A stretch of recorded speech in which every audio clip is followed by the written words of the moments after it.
Did you see the latest market cap numbers for the Bombay Stock Exchange? It's kind of wild how much things can shift in just a week. Oh, yeah, I did actually take a look at that. The top 10, right? Reliance is still holding strong at number one. But there's been some pretty significant movement all around. Absolutely, like RIL, wow, they gained almost 80,000 crores. That's a huge jump.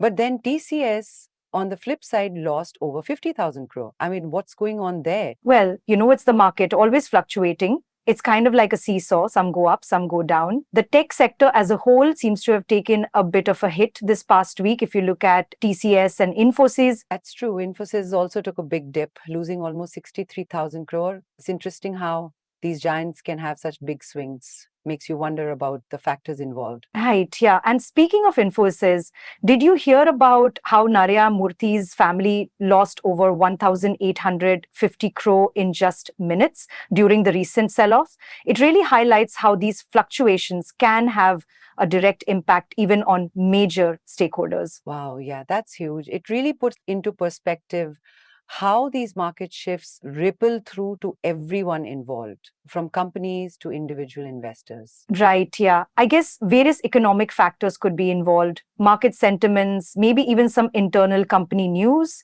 It all plays a part in their market cap valuation. It's like trying to predict the weather, isn't it? You might think you've got it figured out, then bam, a storm comes out of nowhere. And in the stock market, it's these shifts in valuation. Precisely. And it affects everyone. I mean, those kinds of movements have a significant impact on the overall market confidence too. Definitely. And HDFC Bank and ICICI Bank also saw losses, right? Though not as dramatic, still concerning. Yeah, HDFC lost about 15,000 crore and ICICI around 16,000. So, not insignificant drops. It shows that even the established players aren't immune to these changes. So we've seen some losses, but also some gains. Bharti Airtel is up, SBI saw a nice increase, and even LIC gained some ground. It's a mixed bag, isn't it? It really is, yeah. It shows the diversity within the market.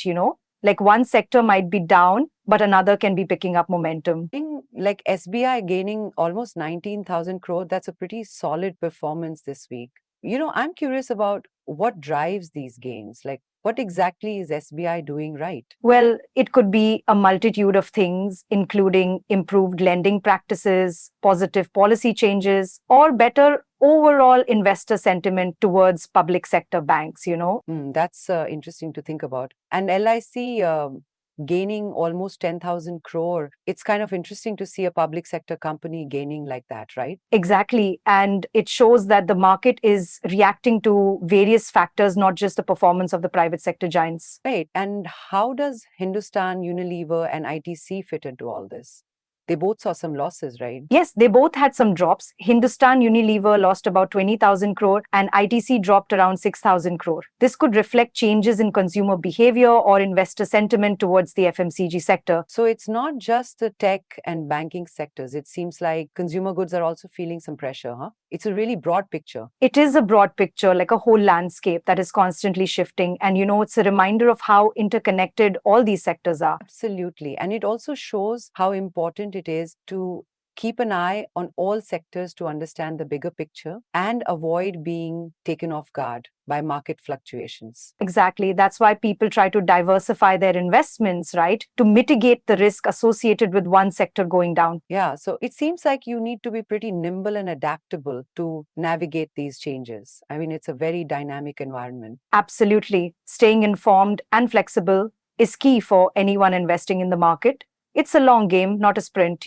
That's a good analogy, actually. And I think it's important for our listeners to understand this dynamic nature of the market and that there are always ebbs and flows. Absolutely. And these fluctuations are a part of the market cycle and are influenced by a whole range of factors, both internal and external. Right? It's never a straight line up. There's always going to be some bumps along the way. Exactly. It's like learning to adapt a recipe when you're missing some key ingredients. You've got to adjust and be flexible. That's a perfect analogy. So, I mean, looking at the top 10, it's a bit of a mixed bag with some clear winners and losers this past week. Yes, and it's essential to note that these are just snapshots in time. The market can change very quickly. I guess you have to take a broader view and look at the trends over time instead of getting too caught up in weekly fluctuation. Exactly. It's about the long term perspective and understanding the underlying fundamentals. Right. So, as long as you have a sound strategy and stay informed, you should be able to weather these ups and downs. Yeah, and not panic sell when there is a dip. It's a roller coaster for sure. Absolutely. And it's always interesting to see how these market cap numbers shift around. Makes you think about how everything is so interconnected. Definitely. It highlights the complexity of the financial world.